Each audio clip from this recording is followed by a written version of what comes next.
ਪਹੁੰਚੇ ਆ ਤੇ ਸੁਬਹ ਨਾ ਤਕਰੀਬਨ 6 ਦਾ ਟਾਈਮ ਸੀ ਹਨਾ 5:30 6 ਦਾ ਸੀ ਤੇ ਵੈਦ ਨਾ ਚਾਚਾ ਸੁਬਹ ਨਾ ਆ ਗਏ ਸੀ। ਉਹਨਾਂ ਦੀ ਜਿਹੜਾ ਬੇਟਾ ਵਾ ਨਾ ਉਹ ਸਾਡੇ ਨਾਲ ਪਿਛਲੀ ਗਲੀ ਦੇ ਵਿੱਚ ਰਹਿੰਦੇ ਆ ਅੱਗੇ ਕਰਕੇ ਤੇ ਉਹਨਾਂ ਦੀ ਨਾ ਬੇਟੀ ਫੁੱਤ ਹੋਈ ਆ ਤੇ ਉਹ ਲੈ ਕੇ ਗਏ ਸੀਗੇ ਟੋਬੇ ਉਧਰੋਂ ਨਾ ਕਹਿੰਦੇ ਸੀ ਹੁਣ ਅਸੀਂ ਲੈ ਕੇ ਆਉਣਾ ਵਾ ਤੇ ਵੀ ਰਾਤ ਨੂੰ ਹੀ ਪੈਦਾ ਹੋਈ ਆ ਚਾਹੇ ਰਾਤ ਨੂੰ ਪੈਦਾ ਹੋ ਜਾਵੇ ਚਾਹੇ ਬੜੇ ਹੋਵੇ ਹੀ ਛੋਟੇ ਬੜੇ ਹੁੰਦੇ ਆ ਦੁੱਖ ਤਕਲੀਫ ਇੱਕ ਜਿਹਾ ਹੀ ਆ ਤੇ ਅੱਲਾਹ ਪਾਕ ਸਭ ਨੂੰ ਤੰਦਰੁਸਤੀ ਵਾਲੀ ਜ਼ਿੰਦਗੀ ਦੇ ਸਿਹਤ ਦੇ ਤੇ ਉਹ ਨਾ ਦੂਸਰਾ ਫੁੱਤ ਹੋ ਗਈ ਹੈ ਤੇ ਅਸੀਂ ਹੁਣ ਜਾਣਾ ਵਾ ਉੱਥੇ ਫੁੱਤਕੀ ਤੇ ਉੱਥੇ ਦੇ ਜੋ ਸੀਨ ਹੋਣਗੇ ਆਪਣੇ ਭੈਣਾਂ ਭਰਾਵਾਂ ਨਾਲ ਸ਼ੇਅਰ ਕਰਾਂਗੇ। ਰਾਤੀ ਇੰਨੀ ਧੁੰਦ ਸੀ ਨਾ ਇੰਨੀ ਧੁੰਦ ਅਸੀਂ ਤਕਰੀਬਨ ਉੱਥੋਂ ਨਿਕਲੇ ਸੀ ਡਾਕਟਰ ਕਹਿੰਦਾ ਵਾ 6:30 ਵਜੇ ਅਸੀਂ ਉੱਥੋਂ ਨਿਕਲੇ ਆ 8 ਵਜੇ ਹਨਾ ਹਾਂਜੀ 8 ਵਜੇ ਨਿਕਲੇ ਆ ਤੇ 8 ਵਜੇ ਨਿਕਲਦੇ ਇੱਥੇ ਅਸੀਂ ਰਾਤ ਨੂੰ 1 ਵਜੇ ਪਹੁੰਚੇ ਆ। ਹਾਲਾਂਕਿ ਫੈਸਲਾਬਾਦ ਸਾਨੂੰ ਇੰਨਾ ਦੂਰ ਨਹੀਂ ਹੈ ਤਕਰੀਬਨ 2-2.5 ਘੰਟੇ ਦਾ ਸਫ਼ਰ ਆ ਤੇ ਅਸੀਂ 1 ਵਜੇ ਪਹੁੰਚੇ ਆ ਘਰ। ਕਿੰਨੇ ਘੰਟੇ ਆ ਜੇ ਪਹੁੰਚੇ ਆ ਧੁੰਦ ਬਹੁਤ ਜ਼ਿਆਦਾ ਸੀ ਨਾ ਗੱਡੀਆਂ ਵੱਡੀਆਂ ਗੱਡੀਆਂ ਮਗਰ ਆਪਾਂ ਆਏ ਆ ਨਹੀਂ ਤਾਂ ਨੀਚੇ ਆ ਹੁਣ ਸਾਨੂੰ ਫੈਸਲਾਬਾਦ ਤੋਂ ਗੁਜਰੇ ਤੱਕਰ ਇੱਕ ਐਂਬੂਲੈਂਸ ਟੱਕਰਿਆ ਉਹਦੇ ਮਗਰ ਫਿਰ ਉਸ ਤੋਂ ਬਾਅਦ ਉਹ ਗੋਜਰੇ ਕਿਸੇ ਹੋਰ ਪਾਸੇ ਚਲਾ ਗਿਆ। ਫਿਰ ਇੱਕ ਏਸੀ ਡੈਮ ਸੀ ਸਾਰੀਆਂ ਗੱਡੀ ਉਹੀ ਏਸੀ ਡੈਮ ਦੇ ਮਗਰ ਕਿਉਂ ਇਹਨਾਂ ਦੀਆਂ ਲਾਈਟਾਂ ਨਾ ਬੜੀਆਂ ਹੁੰਦੀਆਂ ਉਹਨਾਂ ਨੂੰ ਫਿਰ ਵੀ ਕੁਝ ਨਜ਼ਰ ਆਉਂਦਾ ਲੇਕਿਨ ਜਿਹੜੀ ਆਹ ਛੋਟੀਆਂ ਗੱਡੀਆਂ ਨਾ ਇਹਨਾਂ ਦੀ ਜੇ ਸਫੈਦ ਲੇਟ ਹੋਵੇ ਨਾ ਤੇ ਇਹ ਤਾਂ ਧੁੰਦ ਤੇ ਬਿਲਕੁਲ ਨਜ਼ਰ ਹੀ ਨਹੀਂ ਆਉਂਦਾ। ਬਹੁਤ ਰਾਤੀ ਮੁਸ਼ਕਿਲ ਨਾਲ ਆਏ। ਇੱਕ ਤਾਂ ਮੇਰਾ ਰਾਤੀ ਗਲਾ ਖਰਾਬ ਹੋਇਆ ਵੈਦ ਦਾ ਵੀ ਖਰਾਬ ਹੋਇਆ ਮੇਰਾ ਵੀ ਖਰਾਬ ਹੋਇਆ ਇੰਨੀ ਸਰਦੀ ਸੀ ਨਾ ਤੇ ਅੱਲਾ ਮਾਫੀ ਦੇਵੇ ਮਸੇ ਅਸੀਂ ਤਾਂ ਘਰ ਪਹੁੰਚੇ। ਤਿਆਰ ਹੋ ਗਏ ਚਲੀ ਹਾਂ ਚਲੋ ਅਸੀਂ ਨਾ ਉਧਰ ਬਿਲਾਲ ਦੀ ਬੜੀ ਪੁੱਫੋ ਤੇ ਹਯਾਨ ਦੀ ਮਮਾ ਜਿਹੜੀ ਆ ਨਾ ਉਹਨਾਂ ਨੂੰ ਵੀ ਅਸੀਂ ਸਵੇਰ ਫਿਰ ਦੱਸ ਦਿੱਤਾ ਅਸੀਂ ਕਿਹਾ ਜੀ ਜਾਣਾ ਤੇ ਅਸੀਂ ਤਾਂ ਚੱਲੇ ਆ ਤੇ ਉਹ ਵੀ ਤਿਆਰ ਆ ਤੇ ਇਕੱਠੇ ਜਾਵਾਂਗੇ ਸਾਰੇ।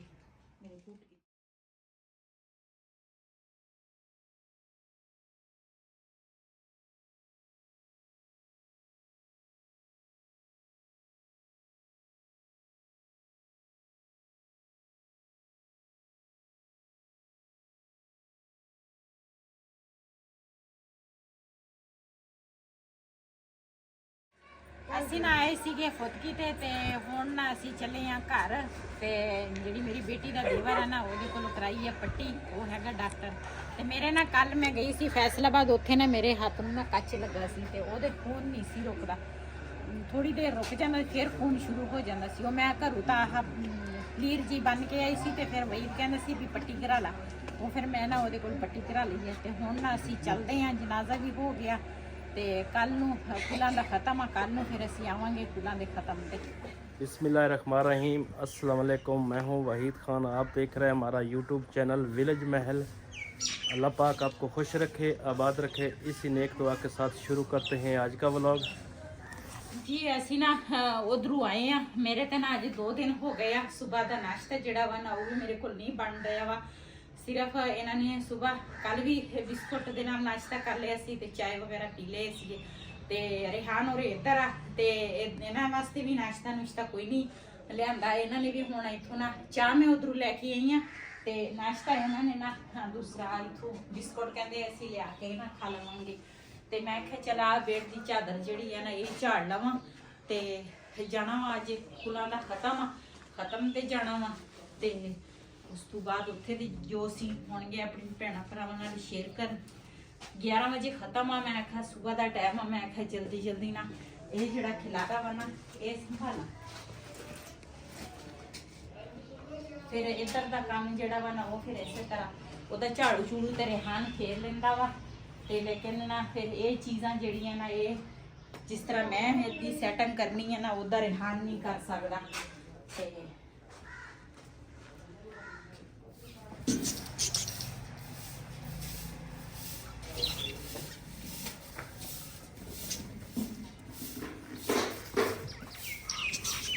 बबली ਨੂੰ ਪੱਠੇ ਪਾਏ ਆ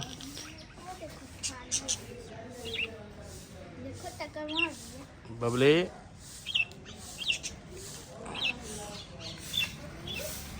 बेगम जो है इधर जी झाड़ू लगा रही हैं और रात दे मेहमान भी आए थे ਮਹਿਮਾਨਾਂ ਦਾ ਮੋਟਰਸਾਈਕਲ ਵੀ ਖੜਾ ਬਾਹਰ। ਇਹਨਾਂ ਨੂੰ ਕਿਹਾ ਵੀ ਸੀ ਮੋਟਰਸਾਈਕਲ ਅੰਦਰ ਕਰ ਲਿਓ, ਅੰਦਰ ਨਹੀਂ ਕੀਤਾ ਇਹਨਾਂ ਨੇ। ਜੀ ਮੈਂ ਨਾ ਦੂਸਰਾ ਬਿਲਾਲ ਨੂੰ ਕਿਹਾ ਮੈਂ ਕੂੜਾ ਇਕੱਠਾ ਕੀਤਾ ਤੇ ਤੂੰ ਨਾ ਛਾਪਾ ਵਿੱਚ ਪਾ ਲਈ। ਤੇ ਬਿਲਾਲ ਨੇ ਨਾ ਕਮਰੇ ਦਾ ਕੂੜਾ ਵੀ ਪਾ ਲਿਆ ਤੇ ਹੁਣ ਨਾ ਇੱਧਰ ਦਾ ਵੀ ਲੱਗਾ ਵਾ ਧੋਣ। ਲਿਆ ਲਾਈਟ ਬੰਦ ਕਰੀ। ਅਸੀਂ ਨਾ ਉਹ ਜਿਹੜੀ ਨਾਲੀ ਜੀ ਬਣਾਈ ਹੈ ਨਾ, ਤੇ ਇਹ ਦੂਸਰਾ ਇੱਥੋਂ ਨਾ ਅਸੀਂ ਪੈਪ ਪਾਵਾਂਗੇ ਬਾਹਰ ਨੂੰ ਨਾਲੀ ਨੂੰ, ਕਿਉਂ ਇੱਧਰ ਵਾਲਾ ਨਾ ਉੱਧਰ ਜਗ੍ਹਾ ਉੱਚੀ ਹੋ ਗਈ ਆ ਤੇ ਬਾਰਿਸ਼ ਦਾ ਪਾਣੀ ਜਿਹੜਾ ਵਾ ਨਾ ਉਹ ਇਸ ਵਿਹੜੇ ਦਾ ਨਾ ਪਰੇ ਨੂੰ ਕੱਢਣਾ ਵਾ, ਇਹ ਨਹੀਂ ਨਿਕਲਦਾ। ਇਹ ਉਧਰੋਂ ਪੁਲੀ ਜੀ ਉੱਚੀ ਹੋ ਗਈ ਆ ਤੇ ਆਹ ਸਾਈਡ ਨੀਵੀਂ ਆ। ਇੱਥੇ ਅਸੀਂ ਨਾ ਪੈਪ ਪਵਾ ਕੇ ਨਾ ਤੇ ਇਹਦਾ ਪਾਣੀ ਨਾ ਬਾਹਰ ਨਾਲੀ ਨੂੰ ਜਾਏਗਾ। ਤੇ ਇੱਧਰ ਵਾਲੇ ਵਿਹੜੇ ਦਾ ਪਾਣੀ ਨਾ ਉਹਦਾ ਤਾਂ ਬਾਹਰ ਨੂੰ ਜਗ੍ਹਾ ਅਸੀਂ ਪਹਿਲੇ ਦੀ ਜਦੋਂ ਰਹਿੰਦੇ ਸੀ ਨਾ ਉਦੋਂ ਅਸੀਂ ਬਣਾਈ ਸੀਗੀ ਤੇ ਇਹਦਾ ਪਾਣੀ ਐ ਨੂੰ ਜਾਂਦਾ ਸੀਗਾ। ਤੇ ਇਹਦਾ ਥੋੜੀ ਪਰੇਸ਼ਾਨੀ ਹੈਗੀ ਹੈ, ਇਹਦਾ ਮਸਲਾ ਹੈ। ਤੇ ਉਹ ਲੇਕਿਨ ਮਕਾਨ ਮਾਲਕ ਜਿਹੜਾ ਵਾ ਨਾ ਉਹ ਕਹਿੰਦੇ ਸੀ ਵੀ ਮੈਂ ਨਾ ਪਵਾ ਕੇ ਦੇ ਦੂੰਗਾ। ਅਸੀਂ ਕਿਹਾ ਬਾਰਿਸ਼ਾਂ ਦਾ ਪਤਾ ਨਹੀਂ ਹੈ ਵੀ ਇਹ ਤੁਸੀਂ ਨਾ ਜਲਦੀ ਪਵਾ ਕੇ ਦੇ ਦਿਓ। ਅਰ ਕੁਝ ਤਵਲ ਟੋਕਾ ਰਾਸ ਛੜਾ ਚੱਕਈ ਨਾ ਮਤੜਾ ਇਹ ਨਾ ਦੂਸਰਾ ਹਮਸਾਇਆ ਤੂੰ ਪੈਪ ਲੈ ਕੇ ਆਏ ਆ। ਅਗਲੇ ਦਿਨ ਨਾ ਮੈਂ ਦੂਸਰਾ ਫਰਸ਼ ਜਿਹੜਾ ਨਾ ਉਹ ਧੋਤਾ ਸੀਗਾ ਤੇ ਇਹ ਨਾ ਦੇ ਕੇ ਆਵਾਂਗੇ। ਆ ਨਾਲ ਵਾਲੇ ਹਮਸਾਇਆਂ ਦਾ ਵਾ ਤੇ ਆ ਜਿਹੜਾ ਇੱਧਰ ਦਾ ਸਾਡਾ ਪੈਪ ਜਿਹੜਾ ਵਾ ਨਾ ਉਹ ਸਾਰਾ ਖਰਾਬ ਹੋ ਗਿਆ, ਨਵਾਂ ਲਿਆਉਣਾ ਪੈਣਾ ਸਾਨੂੰ।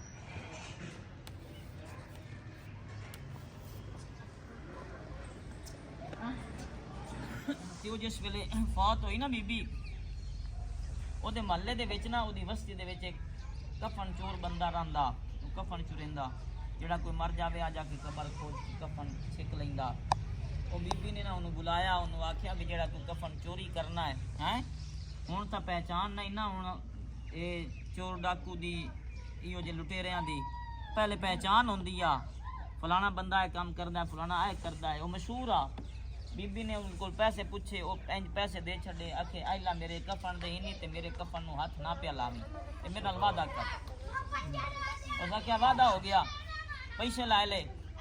ਬੀਬੀ ਜਦੋਂ ਫੌਤ ਹੋਈ ਨਾ, ਕਿਉਂਕਿ ਅੱਲਾ ਦੇ ਜਿਹੜੇ ਵਲੀ ਹੁੰਦੇ ਇਹਨਾਂ ਨੂੰ ਪਹਿਲੇ ਪਤਾ ਲੱਗ ਜਾਂਦਾ ਹੈ, ਇਹਨਾਂ ਨੂੰ ਪਹਿਲੇ ਪਤਾ ਲੱਗ ਜਾਂਦਾ ਹੈ। ਅੱਲਾ ਦੇ ਨਬੀ ਨੇ ਫਰਮਾਇਆ ਹਰ ਬੰਦੇ ਨੂੰ ਮਰਨ ਤੋਂ 40 ਦਿਨ ਪਹਿਲੇ ਪਤਾ ਲੱਗ ਜਾਂਦਾ ਹੈ, 40 ਦਿਨ ਪਹਿਲੇ ਪਤਾ ਲੱਗ ਜਾਂਦਾ ਹੈ। ਲੇਕਿਨ क्योंकि साढ़े च इतनी बसीरत नहीं है, असी समझते नहीं हैं।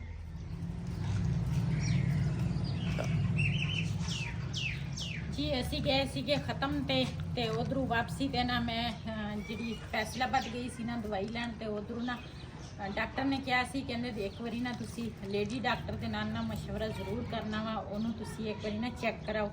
ते वापसी ते ना मैं आखा ਉਹਦਾ ਤਾਂ ਟਾਈਮ ਹੀ ਨਹੀਂ ਲੱਗਦਾ, ਸਾਰੀ ਜ਼ਿੰਦਗੀ ਇਸੇ ਤਰ੍ਹਾਂ ਗੁਜ਼ਰ ਜਾਣੀ ਆ ਤੇ ਟਾਈਮ ਕੱਢਣਾ ਪੈਂਦਾ ਵਾ ਆਪਣੇ ਵਾਸਤੇ। ਤੇ ਅਸੀਂ ਨਾ ਵਾਪਸੀ ਤੇ ਲੇਡੀ ਡਾਕਟਰ ਕੋਲ ਗਏ ਸੀ ਤੇ ਉਹਦੇ ਕੋਲ ਮੈਂ ਅਲਟਰਾਸਾਊਂਡ ਵੀ ਕਰਾਇਆ ਤੇ ਨਾਲ ਨਾਲ ਉਹਦੇ ਕੋਲ ਦਵਾਈਆਂ ਵੀ ਲੈ ਕੇ ਆਈਆਂ ਤੇ ਦਵਾਈਆਂ ਵੀ ਲੈ ਕੇ ਆਈਆਂ। ਲੇਕਿਨ ਉਹਨਾਂ ਨੇ ਨਾ ਮੈਨੂੰ ਹੋਰ ਪਰੇਸ਼ਾਨੀ ਵਾਲੀ ਨਾ ਗੱਲ ਸੁਣਾ ਦਿੱਤੀ ਆ ਤੇ ਕਾਫੀ ਜ਼ਾਹਿਰਾ ਔਰਤਾਂ ਦੇ ਕਈ ਮਸਲੇ ਮਸਾਇਲ ਹੁੰਦੇ ਆ, ਉਹ ਤਾਂ ਬੰਦਾ ਸ਼ੇਅਰ ਨਹੀਂ ਕਰ ਸਕਦਾ YouTube ਤੇ, ਲੇਕਿਨ ਜਿਹੜੀਆਂ ਭੈਣਾਂ ਵਾ ਨਾ ਉਹ ਸਮਝ ਸਕਦੀਆਂ ਵਾ ਇਸ ਚੀਜ਼ ਨੂੰ। ਤੇ ਉਹਨਾਂ ਨੇ ਕਿਹਾ ਕਹਿੰਦੇ ਵੀ ਨਾ ਜਿਹੜੇ ਤੇਰੇ ਬਾਜ਼ੂ ਸੁੰਨ ਹੁੰਦੇ ਆ, ਪੱਠਿਆਂ ਦੀ ਇੱਕ ਤਾਂ ਕਮਜ਼ੋਰੀ ਆ, ਇੱਕ ਤੇਰਾ ਹੱਲ ਜਿਹੜਾ ਵਾ ਨਾ ਉਹ ਆਪਰੇਸ਼ਨ ਹੀ ਆ। ਤੇ ਮੈਂ ਕਾਫੀ ਜ਼ਿਆਦਾ ਨਾ ਅੰਦਰੋਂ ਨਿਕਲੀ ਆ ਤੇ ਕਾਫੀ ਟੈਨਸ਼ਨ ਪਰੇਸ਼ਾਨੀ ਦੇ ਵਿੱਚ ਸੀ। ਜ਼ਾਹਿਰ ਪਰੇਸ਼ਾਨੀ ਤਾਂ ਹੁੰਦੀ ਆ ਬੰਦੇ ਨੂੰ, ਤੇ ਆਪਰੇਸ਼ਨ ਜਿਹੜੇ ਆ ਨਾ ਉਹ ਕਿਹੜੇ ਸੌਖੇ ਆ। ਉਹਨਾਂ ਨੇ ਨਾ ਦੂਸਰਾ ਇਹ ਵੀ ਕਿਹਾ ਕਹਿੰਦੇ ਵਕਤੀ ਤੌਰ ਤਾਂ ਤੁਸੀਂ ਨਾ ਦਵਾਈ ਖਾਓਗੇ ਤੇ ਵਕਤੀ ਤੌਰ ਦਵਾਈ ਖਾਓਗੇ ਤੇ ਵਕਤੀ ਤੌਰ ਆਰਾਮ ਆਏਗਾ, ਲੇਕਿਨ ਐਂਡ ਤੁਹਾਡਾ ਨਾ ਦੂਸਰਾ ਆਪਰੇਸ਼ਨ ਜਾਂ ਆਪਰੇਸ਼ਨ ਦਾ ਮੈਂ ਤਾਂ ਨਾਮ ਸੁਣ ਕੇ ਨਾ ਤੇ ਮੈਨੂੰ ਤਾਂ ਬਹੁਤ ਜ਼ਿਆਦਾ ਵੈਸੇ ਟੈਨਸ਼ਨ ਹੁੰਦੀ ਆ, ਲੇਕਿਨ ਆਪਰੇਸ਼ਨ ਕਰਨੇ ਬਹੁਤ ਹੀ ਮੁਸ਼ਕਿਲ ਆ ਤੇ ਪਤਾ ਨਹੀਂ ਮੈਨੂੰ ਤਾਂ ਕੋਈ ਸਮਝ ਹੀ ਨਹੀਂ ਆ ਰਹੀ ਹੈ ਵੀ ਮੈਂ ਹੁਣ ਕੀ ਕਰਾਂ ਜਾਂ ਕੀ ਨਾ ਕਰਾਂ। ਤੇ ਜ਼ਾਹਿਰ ਆਪਣੀ ਜਾਨ ਤੋਂ ਵੱਧ ਕੇ ਕੋਈ ਚੀਜ਼ ਨਹੀਂ ਹੈ। ਦਵਾਈ ਖਾ ਲਓ ਨਾ, ਫਿਰ ਇੱਕ ਦੋ ਜਗ੍ਹਾ ਤੋਂ ਹੋਰ ਅਲਟਰਾਸਾਊਂਡ ਕਰਾ ਲੈਣੇ, ਫਿਰ ਜਿੱਦਾਂ ਉਹਨਾਂ ਨੇ ਕਿਹਾ ਫਿਰ ਉਸ ਤਰ੍ਹਾਂ ਕਰ ਲਾਂਗੇ। ਸਾਡੇ ਨਾਲ ਸ਼ਹਿਰ ਦੇ ਵਿੱਚ ਨਾ ਮੇਨ ਜਿਹੜੀ ਡਾਕਟਰ ਆ ਨਾ ਲੇਡੀ, ਤੇ ਹਮੇਸ਼ਾ ਅਸੀਂ ਨਾ ਇਹ ਲੇਡੀ ਡਾਕਟਰ ਕੋਲ ਵੀ ਦਵਾਈ ਲੈ ਕੇ ਆਉਂਦੇ ਆ। ਕਾਫੀ ਮਰੀਜ਼ ਉਹਦੇ ਕੋਲ ਹੁੰਦੇ ਆ, ਬਹੁਤ ਅੱਛੀ ਆ ਲੇਡੀ ਡਾਕਟਰ, ਇੱਕ ਨੰਬਰ 'ਚ ਜਾ ਰਹੀ ਆ ਵੀ ਸਾਡੇ ਨਾ ਸ਼ਹਿਰ ਦੇ ਵਿੱਚ ਬਹੁਤ ਅੱਛੀ ਲੇਡੀ ਡਾਕਟਰ ਆ। ਮੈਂ ਉਸੇ ਕੋਲ ਗਈ ਆ, ਮੈਂ ਆਖਿਆ ਵੀ ਮੈਨੂੰ ਉਹਦੇ ਤੇ ਯਕੀਨ ਆ ਵੀ ਉਹਦੇ ਕੋਲ ਵੀ ਮੈਂ ਜਾਵਾਂ। ਤੇ ਉਹਨੇ ਮੈਨੂੰ ਇਹੀ ਦੱਸਿਆ ਕਹਿੰਦੇ ਵੀ ਤੁਸੀਂ ਦਵਾਈ ਖਾ ਵੀ ਲਓ ਨਾ, ਜਿੰਨੇ ਮਹੀਨੇ ਮਰਜ਼ੀ ਤੁਸੀਂ ਖਾਓ, ਐਂਡ ਤੁਹਾਡਾ ਨਾ ਆਪਰੇਸ਼ਨ ਹੀ ਆ।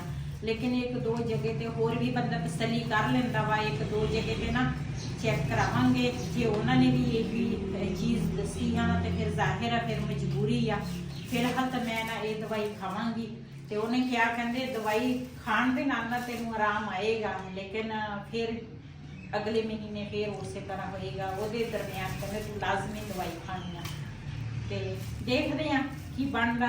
ਜਿੰਨੇ ਵੀ ਮੇਰੇ ਭੈਣ ਭਰਾਵਾ ਸਭ ਨੇ ਦੁਆ ਬਹੁਤ ਸਾਰੀ ਕਰਨੀ ਆ ਤੇ ਅੱਲਾਹ ਪਾਕ ਸਭ ਨੂੰ, ਮੈਂ ਤਾਂ ਸਭ ਵਾਸਤੇ ਦੁਆ ਕਰਦੀ ਆ, ਅੱਲਾਹ ਪਾਕ ਸਭ ਨੂੰ ਸਿਹਤ ਤੰਦਰੁਸਤੀ ਵਾਲੀ ਜ਼ਿੰਦਗੀ ਦੇਵੇ, ਸਿਹਤ ਦੇਵੇ। ਜ਼ਾਹਿਰਾ ਸਿਹਤ ਆ ਤੇ ਸਭ ਕੁਛ ਆ। ਇਨਸਾਨ ਦੀ ਥੋੜੀ ਥੋੜੀ ਬਿਮਾਰੀ ਵੱਧਦੀ ਬੰਦਾ ਕਿਤੇ ਦੇ ਕਿਤੇ ਬੰਦਾ ਚੱਲ ਜਾਂਦਾ ਵਾ, ਪਹੁੰਚ ਜਾਂਦਾ ਵਾ। इसी वीडियो का मैं इतने एंड करांगी। आज का व्लॉग मेरा ऐसी, अगर मेरा व्लॉग पसंद आया तो मेरे चैनल में सब्सक्राइब करें, लाइक करें, शेयर जरूर करें। इसे दे नाल अपनी भैन नूं दिओ इजाजत। अल्लाह हाफिज़। हमारे चैनल को सब्सक्राइब करें, लाइक करें, शेयर करें। इजाजत। अल्लाह हाफिज़। आ ये मोह वाला वीडियो जोड़ा का